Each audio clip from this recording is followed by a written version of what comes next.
चलिए फिर ड्रामा को शुरू करते हैं। अगर आपने इसके बाकी पार्ट्स ना देखे हो तो डिस्क्रिप्शन में लिंक है, आप वहां से देख सकते हैं। हमें दिखाया जाता है कोई एलियन से पावर ले रही होती है क्योंकि उसे अपने आप को चार्ज भी करना होता है। उसका वो एलियन से थैंक यू कहती है, लेकिन एलियन कहता है बस तुम एक काम कर दो, मुझे जल्दी से जल्दी मेरे घर पे पहुंचा दो क्योंकि मुझे अपनी मॉम की बहुत याद आ रही है। मेरा प्लानेट भी मुझे बहुत याद कर रहा होगा। गोई कहती है कि मैं पूरी कोशिश करूँगी। उसके बाद हमें गोई के प्लानेट को दिखाया जाता है जो नष्ट हो जाता है पूरा का पूरा। फिर हमें दिखाई जाती है इन सबकी फ़ोटो जो इन लोग ने ली थी पार्टी के टाइम पे। उसके हेलन सबकी फ़ोटो देख के बहुत ज़्यादा खुश हो रहा होता है। इतने में हेलन मैसेज करता है गोई से कि अपन लोग सैटरडे को चलेंगे पार्क में, थीम पार्क में, लेकिन कोई मना कर देती है। वो कहती है मुझे सैटरडे को थोड़ा काम है। तो हेलन कहता है ठीक है, मैं तुम्हारा वहाँ पे वेट करूँगा, जितना टाइम लगे तुम आ जाना। उसके बाद हमें पार्क का दिखाया जाता है सीन जहाँ पे हेलन आके गोई का इंतज़ार कर रहा होता है, लेकिन गोई अभी तक वहाँ पे नहीं आई होती है क्योंकि गोई अभी तक आराम से बैठी होती है और सोच रही होती है कि उसे हेलन से मिलने जाना चाहिए कि नहीं मिलने जाना चाहिए। ये वो सोच रही होती है, लेकिन यहाँ पे टाइम निकलता चला जाता है।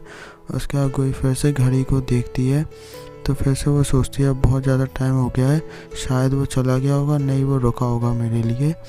उसके बाद हेलन लेकिन वहीं पर रुका हुआ होता है और गोई का इंतज़ार कर रहा होता है। फिर गोई डिसाइड कर लेती है जाने का, लेकिन इतने में उसके पास कॉल आ जाती है जिंग जिंग की।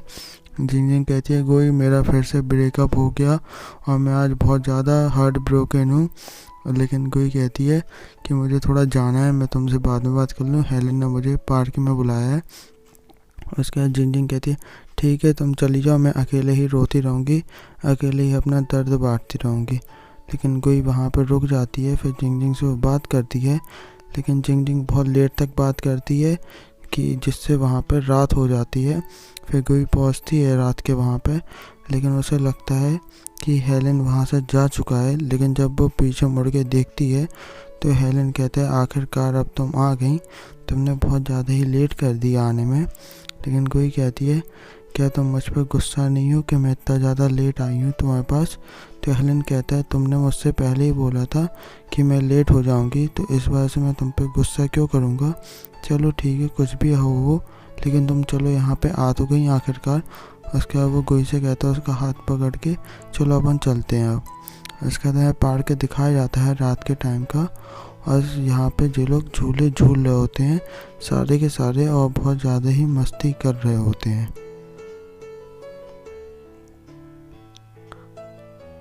उसके बाद गोई कहती है हेलन से क्या तुम मुझसे पूछोगे नहीं कि मैं इतना लेट क्यों हो गई।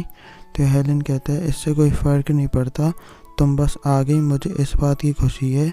गोई कहती है अगर मैं नहीं आती तो तुम क्या करते। तो हेलन कहता है कोई बात नहीं, तो अपन अगले सैटरडे को चलते जब मुझे अगली छुट्टी मिलती। तो गोई कहती है थैंक यू तुम्हारा इतना मेरे ऊपर भरोसा करने के लिए। उसके हेलन कहता है मुझे सिर्फ ऐसी लड़कियां पसंद है जो बहुत अच्छे से गेम खेलना जानती हो स्टेट लेवल पे, और मिलिट्री में भी अच्छी हो, हर चीज़ में अच्छी हो। मुझे सिंपल लड़कियां बिल्कुल ही पसंद नहीं है, मुझे तुम्हारी जैसी लड़कियां पसंद है। यानी कि यहाँ पे हेलन आज गोई को आखिरकार प्रपोज कर देता है।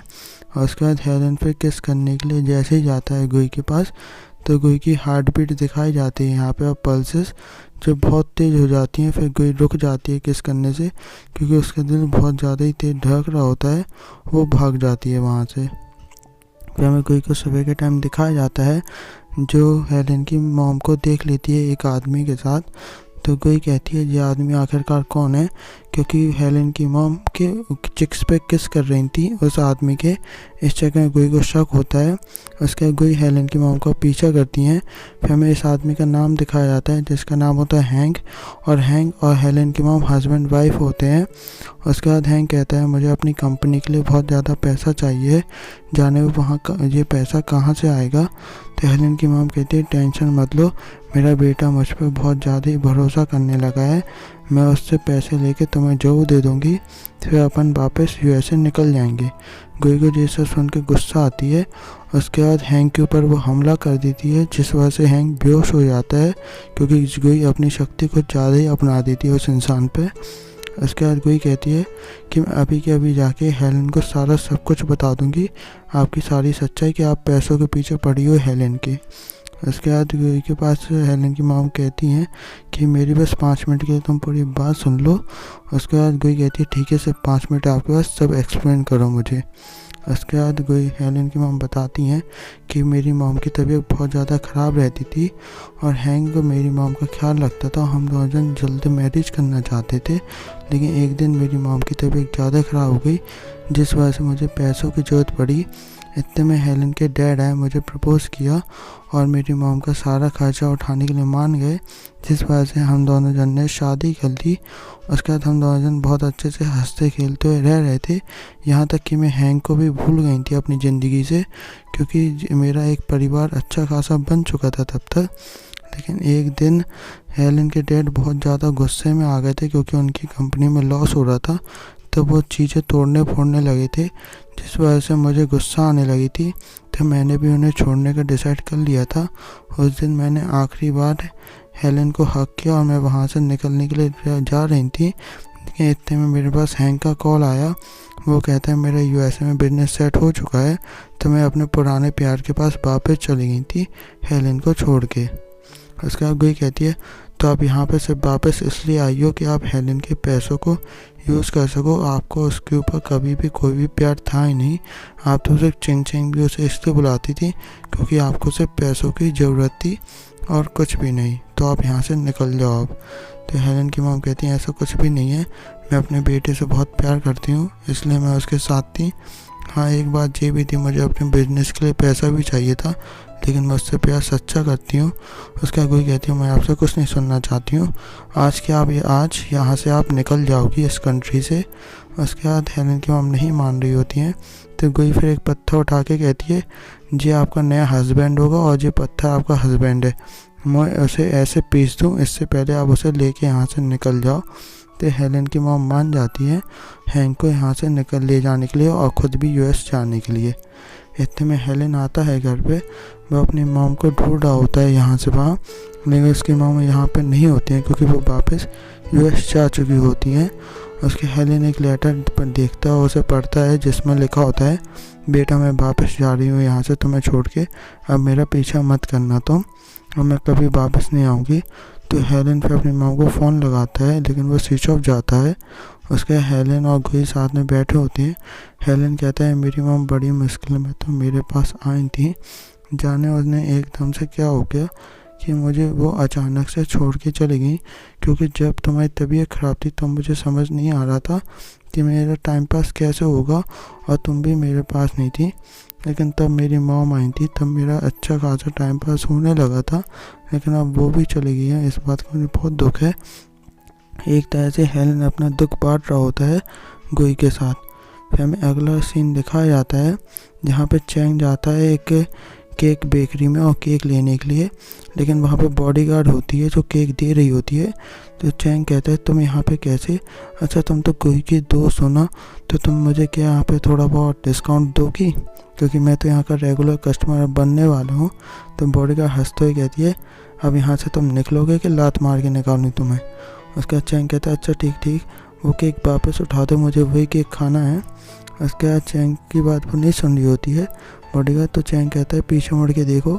उसके बाद चैंग फिर हरकतें करने लगता है कि देखो मैं कितना हैंडसम लग रहा हूँ ना, मेरी ऐसी हैंडसमनेस देख के अच्छी अच्छी लड़कियाँ मर जाती हैं, तो तुम क्या चीज़ हो।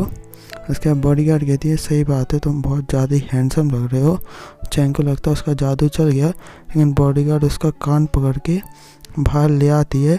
उससे कहती है अब यहाँ से तुम्हें मार मुरू के निकलोगे यहाँ से शांति से निकलोगे। उसके बाद चैंग कहता है ठीक है मैं यहाँ से निकल रहा हूँ, लेकिन तुम्हें मैं छोड़ूंगा नहीं। उसके बाद बॉडीगार्ड कहती निकलो। उसके बाद हमें दिखाया जाता है कोई फिर से शक्तियाँ ले रही होती है एलियन से। उसका कोई को शक हो जाता है कि एलियन के पास इतनी सारी शक्तियाँ कैसे आ जाती हैं कि वो मुझे ही बांट देता है, उसके पास भी काफ़ी सारी शक्तियाँ रह जाती हैं। उसके बाद वो कहती है तुम्हारे पास एक चीज़ बताओ, इतनी सारी शक्तियाँ कहाँ से आ जाती हैं, लेकिन एलियन नहीं बता रहा होता है, तो कोई उसे डराती है।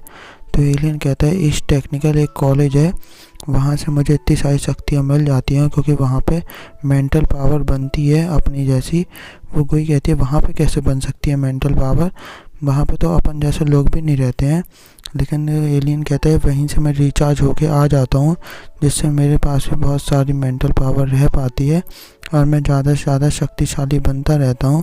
उसके अगुई कहती है अगर ये बात झूठ निकली ना तो तुम एक चीज़ ध्यान रखना, आज तुम मर जाओगे क्योंकि मैं तुमसे ज़्यादा ताकतवर हूँ और तुम्हें मारने में मुझे टाइम भी नहीं लगेगा। उसका एलियन कहता है अच्छा चलो चलो तुम खुद ही चल के देख लो। उसके बाद एलियन लेके आ जाता है गुई को और गुई से कहते हैं आराम से यहाँ से चलना, क्योंकि यहाँ पे बहुत सारे बॉडीगार्ड्स रहते हैं जो इस जगह की सेफ्टी करते रहते हैं। उसके बाद गुई कहती है ठीक है चलो तुम आगे। उसके बाद एलियन कहते हैं यहीं पे अपनी मेंटल पावर बनती है ऊपर वाले फ्लोर में। उसके बाद गुई ऊपर वाले फ्लोर में जैसे ही पहुँचती है वहाँ पे एलियन कहता है इस गेट के अंदर अपनी मेंटल पावर बनती है। लेकिन वहाँ पे वो देखते हैं 2 सिक्योरिटी गार्ड आ जाते हैं और वो कहते हैं तुम लोग यहाँ पे क्या कर रहे हो। उसका एलियन कहते हैं अरे हम लोग कुछ भी नहीं आए थे, बस मेरी बड़ी बहन रास्ता भूल गई थी तो मैं अपनी बहन को रास्ता बताता। अरे बहन कैफेटेरिया यहाँ नहीं है, तुम्हें नीचे जाना है, चलो अपन वहाँ कैफेटेरिया चलते हैं। लेकिन गुई कहती है 2 सेकंड बस रुक जाओ तुम। उसके बाद गुई फिर एक मुक्का मारती है जिससे दोनों जनी नीचे एक दूसरे के ऊपर गिर जाते हैं और बेहोश हो जाते हैं। उसका एलियन देखते ही रह जाता है। फिर जो लोग गेट के अंदर जाने वाले होते हैं वहाँ पे और सारे एलियन आ जाते हैं, जिससे फिर जो लोग डर जाते हैं। लेकिन कोई कहती है कि 1 सेकंड रुक जाओ मेरे पास कॉल आ रहा है। उसके बाद कोई फिर कॉल उठाती है और कहती है अरे हेलन मैं तुम्हें सिर्फ 2 मिनट में कॉल करती हूँ, यहाँ पे थोड़ी मैं ज़रा बिज़ी हूँ। उसके हेलन कहता है ठीक है तुम कर लो अपना काम, कि हेलन को बस शोर सुनाई दे रहा होता है। उसके बाद तो कोई फिर एलियन को फ़ोन पकड़ा के कहती है ज़रा अपने हाथ में ये फ़ोन पकड़ो। उसके कोई बहुत ज़्यादा मारती है उन सिक्योरिटी गार्ड्स को और वो पिट के बार बार उठ रहे होते हैं, लेकिन वो बहुत पिटते हैं। यहाँ पे हमें एलियन भाई साहब को दिखाया जाता है जो अपने केमिकल पी रहे होते हैं, उन्हें कोई फ़र्क ही नहीं पड़ता। उसके बाद हमें दिखाया जाता है कोई आखिरी वाले को मार देती है। उसके बाद एलियन कहते हैं बहुत अच्छे, ये तो सिक्सर था, तुम तो हीरो हो। उसके बाद हमें दिखाया जाता है जो लोग फिर गेट के अंदर चले जाते हैं। फिर एलियन बताता है ये वो पत्थर है जो अपनी मेंटल पावर बनाता है और ये बहुत ज़्यादा ही शक्तिशाली पत्थर है। अभी तक इंसानों को इस पत्थर की असली सच्चाई नहीं पता चली है, लेकिन अगर इन्हें पता चल गई ये अपने प्लेनेट का पत्थर है और जो बहुत ज़्यादा ही शक्तिशाली है। कोई कहती है मैं इसकी शक्ति यहीं से महसूस कर सकती हूँ। उसका एलियन कहता है इसी पत्थर ही ने तुम्हें नींद से जगाया था जब तुम 200 मिलियन सालों से सोई हुई थी, और यही पत्थर तुम्हें वापस लेके आया है इस धरती पे। उसका कोई कहती है कि ये पत्थर इतना ज़्यादा शक्तिशाली कैसे हो सकता है। उसका एलियन बताता है अगर ये पत्थर चाहे तो 2 दुनिया के बीच के गेट खोल सकता है, अगर इंसान ऐसे अच्छे से इस्तेमाल करना सीख जाए। लेकिन हमें इस पत्थर को कैसे भी करके निकालना पड़ेगा, नहीं तो बहुत ज़्यादा दिक्कत हो जाएगी अगर इंसानों ने 2 प्लैनेट का गेट खोल दिया तो। उसके बाद हमें अगला दिन दिखाया जाता है जहाँ पे जुंग आता है वहीं पे लैब पे, लेकिन वहाँ पे सिक्योरिटी गार्ड की आँख सूजी देखता है तो वो पूछता है क्या हो गया तुम्हारी आँख में। लेकिन यहाँ पे एक सस्पेंस हो जाता है, सिक्योरिटी गार्ड्स को ही नहीं पता होता है उन्हें जो चोटें कैसे लगी हैं, लेकिन जुन को शक हो जाता है कि इन्हें चोट कैसे लगी है। उसके बाद जुन जाता है तो कैमरा चेक करने, वहाँ पे आधे घंटे की रिकॉर्डिंग गायब होती है। तो वहाँ के वो सिक्योरिटी गार्ड से पूछता है कि आधे घंटे की रिकॉर्डिंग कहाँ गई, लेकिन उसे नहीं पता होता है। तो जुन उस सिक्योरिटी गार्ड को बहुत मारता है कि तुम ऐसे काम करते हो, तुम्हें अपना काम भी ढंग से करना नहीं आता है। उसके बाद एलियन बताता है फ्लैशबैक में कि यानी कि हम लोगों ने सिक्योरिटी गार्ड की पूरी फुटेज डिलीट कर दी थी सिक्योरिटी कैमरास की, जिस वजह से किसी को कुछ भी पता नहीं चल पाया था कि कल क्या हुआ था। और उसके बाद गुई ने कहा था मुझसे कि एक कमरे में इन सबको लेके आओ, तो मैं इन कमरे में इन सबको लेके आ गया था, जिससे गुई ने अपनी शक्ति इस्तेमाल करके इन लोग की मेमोरी रिलीज कर दी थी। उसके बाद हमें जुन को दिखाया जाता है वो सिक्योरिटी कैमरा देख रहा होता है जहाँ पे फेंगाई आती है उसी लैब के अंदर जहाँ पे पत्थर रखा होता है। वो जैसे ही अंदर आती है वो अपने नोट में कुछ नोट करती है। उसके बाद फिर वो वहाँ से बाहर निकल आती है। तो जुन को थोड़ा बहुत शक होता है कि कहीं फेंगाई वो तो नहीं है जिसने ये सब किया है, क्योंकि उसके पास एसएस कोड है हर चीज़ का। उसके बाद जुन जाता है। उसके बाद जुन कहता है तुमने जो कुछ भी अपनी डायरी में नोट किया है तुम अभी के अभी वो मुझे दिखा दो, क्योंकि मुझे वो देखना है।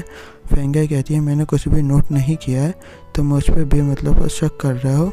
यहीं पे ये एपिसोड एंड हो जाता है। नेक्स्ट एपिसोड के लिए प्लीज़ थोड़ा वेट कर लीजिएगा। Thank you.